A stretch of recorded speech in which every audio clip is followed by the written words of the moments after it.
سمجھ رہے تھے وہ اصل میں آپ کے رہنما نہیں تھے، وہ کسی ایک پارٹی کے ورکر تھے، وہ کسی ایک پارٹی کے غلام تھے، وہ کسی ایک پارٹی کے پابند تھے، اور وہ پارٹی عیار تھی، مکار تھی، اور وہ آپ سے محبت کرنے والی نہیں تھی۔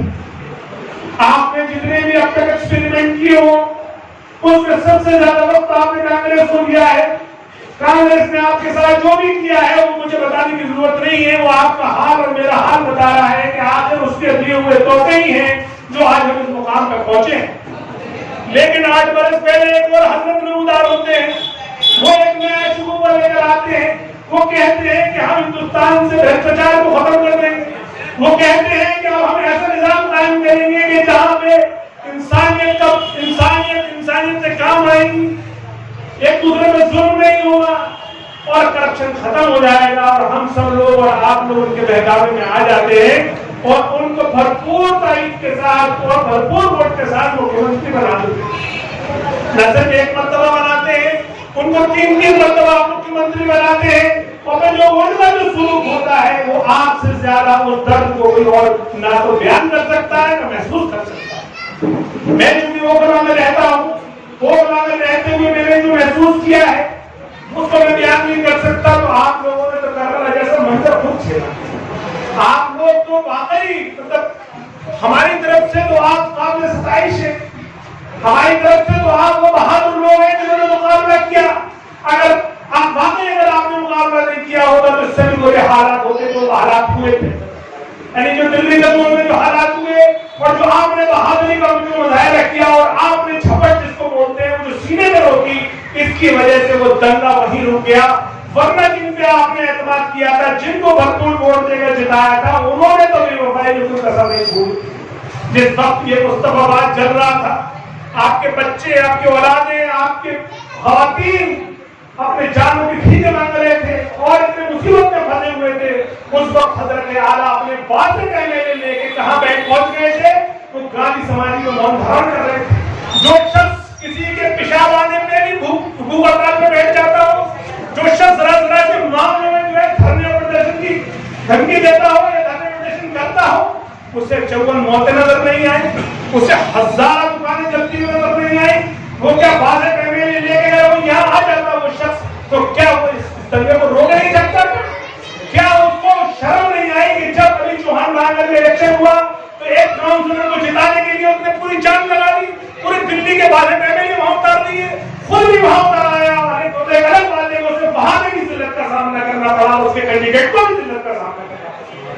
تو کیا اس کو یہ اس کا فرض نہیں تھا جب یہاں کے لوگوں نے جتا کے بھیجا تھا تو کم از کم دنوں کے بعد ہی آپ کے حالات کچھ نہ آ جاتا؟ لیکن چونکہ اس کا نہ تو ظرف ہے نہ اس کی نیت، وہ تو صرف وہی کام کر رہا تھا۔ اس نے یہ بات مجھ سے خود کہی کہ مسلمان صرف خوف میں ووٹ دیتا ہے، مسلمان صرف اس کو ووٹ دیتا ہے جو بی جے پی کو ہراتا ہے، مسلمان کبھی اپنے کام کے لیے ووٹ نہیں دیتا، مسلمان کبھی اپنی نسلوں کو بنانے کے لیے ووٹ نہیں دیتا، مسلمان کبھی اپنے سماج کو بنانے کے لیے ووٹ نہیں دیتا۔ اور یہ بات کسی حد تک ٹھیک بھی ہے۔ دوستو بزرگوں، یہاں سوچنے کی ضرورت ہے، یہیں سے ٹرننگ پوائنٹ آئے گا، یہیں سے راستہ نہیں ملے گا۔ میرے جیسا معمولی آدمی جو پارٹیوں کو سپورٹ تو کرتا تھا لیکن خود کی سیاست میں نہیں آتا تھا، مجھے بھی یہی طرف چینی تھی کہ نہیں میں پارٹیوں کو اگر جتاؤں گا اور سیکولر پارٹی کو جتا کے میں اپنے مسلمانوں کا کام کرواؤں گا۔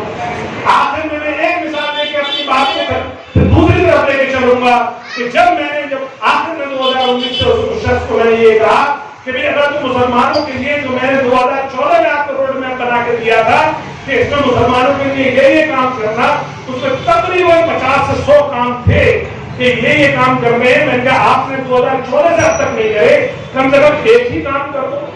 تو انہوں نے پوچھا وہ کیا کام ہے، تو میں نے ان سے کہا وہ کام یہ ہے کہ جس طرح سے مجلس نے حیدرآباد میں اور تلنگانہ میں غریب علاقوں میں اور جو انتھرائزڈ کالونی میں اس علاقوں میں جو اسکول بنائے ہیں اور وہ بھی کرائے کی بلڈنگ پہ لے کے بنائے ہیں، آپ کم سے کم دلی میں جو انتھرائزڈ علاقے ہیں جہاں مسلم بستیاں دلت بستیاں ہیں وہاں پہ اسکول ہی بنا دو۔ تو انہوں نے مجھ سے کہا اچھا بتائیے کیسے بنائے جائیں گے، میں نے ان کو پوری ترکیب بتائی، وہ ترکیب انہوں نے میری منظور کر لی اور بورڈ سے کہا کہ ابھی آپ اسکول بنانا شروع کر دیجیے۔ وہ اسکول بنانا شروع ہو گئے، اشتہار نکل گئے، پرنسپل اس کے لیے اپائنٹ ہو گئے، اس کے لیے ڈپٹی ڈائریکٹر اپائنٹ ہو گیا، اس کے لیے 6000 ٹیچر میں سے 600 ٹیچر شارٹ لسٹ ہیں جو دلی وقف بورڈ نے ایجوکیشن کمیٹی بنائی. آپ جانتے ہیں اس کے بعد کیا ہوا؟ میں تو خوش تھا کہ چلو اروند کیجریوال نے کچھ نہیں کیا، کم سے کم اتنا ہی کام کر دے گا.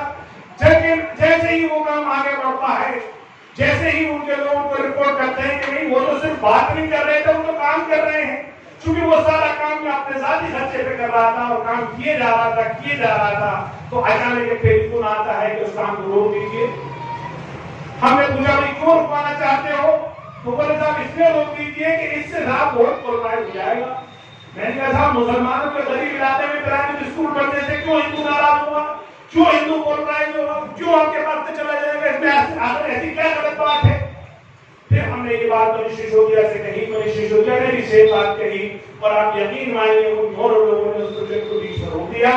اور یہ پروجیکٹ اس لیے روک دیا کہ کہیں ایسا نہ ہو کہ مسلم علاقوں میں تعلیم ویسی ہو جائے جیسی اور غیر مسلم علاقوں میں. ارے دلی کی اگر آپ مثال لے لیں جس پہ اروند کیجریوال پیٹ چھپ دباتے ہیں، کل بھی انہوں نے مسعود کو اس پہ جو برانڈ ایمبیسڈر بنایا ہے مینٹور پروگرام کا، اس میں بھی وہ صرف بیوقوف بنانا یہی ہے کہ وہ جو ان کی اسکیم چلتی ہے وہ اسکیم ان موجودہ اسکولوں میں چلتی ہے جہاں پہلے سے سرکاری اسکول ہے. میرا ان سے ہمیشہ مطالبہ یہ رہا کہ آخر ان علاقوں کا کیا ہوگا جہاں پہ اسکول ہی موجود نہیں ہے اور وہ زیادہ تر بستیاں جو ہیں وہ مسلم اور دلت ہیں. مثال کے طور پہ اپنی مصطفیٰ آباد کی بات لے رہے ہیں، اتنے بڑے علاقے میں کم سے کم 100 اسکول ہونے چاہیے. میں سمجھتا ہوں سرکاری اسکول اگر گنتی کریں گے تو 3 4 5 ہوتے ہیں. تو یہ جو اسکول ناکافی ہے، اس طرح اس سرکار کی توجہ کیوں نہیں ہے؟ جب میں نے ان کو ذلیل کیا تو وہ ذلیل ہو کے مان تو گئے، لیکن انہوں نے پھر جو دروازے سے رکوا دیا. میں نے امانت اللہ خان صاحب نے کہا کہ بھائی امانت اللہ خان صاحب آپ یہ پارٹی چھوڑ دیجیے. جو پارٹی ہماری معمولی صاحب بیسک ایجوکیشن پہ کام نہیں کر سکتی تو وہ ہمارے ساتھ اور کیا کر سکتی ہے، ہمیں اس پہ کوئی بھروسہ نہیں. انہوں نے میری بات نہیں مانی، لیکن میں نے چونکہ یہ تہیہ کر لیا تھا اور میرا جو پچھلے 20-25 سال تک جو ٹریک ہے وہ یہ ہے کہ میں اپنی قوم کی خدمت کے خاطر کام کرتا چلا آیا ہوں اور بے لوث کام کرتا چلا آیا ہوں. تو میں نے وہیں سے طے کر لیا کہ نہیں بھائی نہیں، یہ ہمارے مسئلوں میں یہ کوئی پارٹی حل نہیں کرے گی. نہ اس کی نیت ہے، نہ یہ کرنا چاہتے ہیں، اور اگر کرنا بھی چاہیں تو ہمارے نمائندے بھی معاف کیجیے جن کو ہم جتا کے بھیجتے ہیں وہ بیچ میں آ جاتے ہیں، وہ کام کو رکوا دیتے ہیں. وہ سمجھتے ہیں کہ قوم پڑھ رہی تو ہمیں ووٹ نہیں دیں گی. تو اس لیے میں نے تب یہ فیصلہ کیا کہ نہیں، اب ہمیں اپنے زخموں کا علاج خود کرنا ہوگا، ہمیں اپنا حل خود تلاشنا ہوگا. تو تبھی سے پھر میں نے یہ سوچ کے یہ طے کیا کہ اب میں مجلس چونکہ مجھ سے پہلے سے ٹچ میں تھی اور مجلس مجھ سے کہہ رہی تھی کہ آپ آئیے دلی کی کمان سنبھال لیجیے، تو دوستوں بزرگوں میں نے اس لیے اس مجلس کی کمان سنبھالی کہ میں اپنے دلی کی قوم کی کسی حد تک خدمت کر سکوں. میں اپنی دلی کی قوم کو جا کے یہ بتا سکوں کہ تمہارے یہاں پر پریشانی کیا کیا ہے، ان پریشانی کا حل کیا ہوگا. تو میں نے جیسے ہی اس کی ذمہ داری سنبھالی تو سب سے پہلے میں نے اس کے شعبے بنائے، ڈپارٹمنٹ بنائے. ان ڈپارٹمنٹ بنانے میں چونکہ میں سمجھتا ہوں کہ میری جو قوم کی حالت ہے بہت پوشیدہ، بہت کمزور ہے، اس کو رفع کی ضرورت ہے. یہ سیدھے اگر میں اس کو سیاسی میدان میں اتاروں تو ہو سکتا ہے کہ یہ سیاسی میدان میں کامیاب نہ ہو پائے. تو میں نے سب سے پہلے سوشل اینڈ کلچرل ونگ بنائی. اس میں نے وہ چھوٹے چھوٹے پروگرام بنائے کہ جس سے مساجد سے، مدارس سے یا مکتب سے یا اسکولوں سے یا علاقے کے جو ذمہ دار لوگوں کے تھرو چھوٹے چھوٹے پروگرام کرائے جائیں تاکہ ان کی معاشرت حاصل ہو جائے، ان کا سماج بن جائے، ان میں وہ شعور پیدا ہو جائے کہ کس طریقے سے آخر ہم اپنے سماج کو بنانا ہے. جو کہ یہاں پہ زیادہ تر پاپولیشن مائگرینٹ کی پاپولیشن ہے، زیادہ تر یو پی اور بہار اور ایسٹرن یو پی سے چل کر آئی ہے. تو ابھی بھی ہم لوگوں کے ذہنوں میں یہی ہے کہ ہمارا وطن تو وہ ہے. ابھی بھی ہم لوگ کہیں نہ کہیں ذکر کرتے ٹائم کہہ دیتے ہیں کہ صاحب میں تو ویسٹرن یو پی کا ہوں، میں ایسٹرن یو پی کا ہوں، میں بہار کا ہوں، میں فلاں جگہ کا ہوں. تو اس لیے بھی ہمارے پاس سینس آف بلانگنگنس نہیں آ پاتی، اس لیے بھی ہم اپنے علاقے میں بہت سارے فلاحی اور رفاہی کام شروع نہیں کر پاتے. یہ بھی ایک وجہ ہے. اس لیے اس ماحول کو سازگار کرنے کے لیے مجھے سوشل اینڈ کلچرل ونگ بنانے کی ضرورت پڑی. اس کا پھر میں نے پروجیکٹ جاری کیا.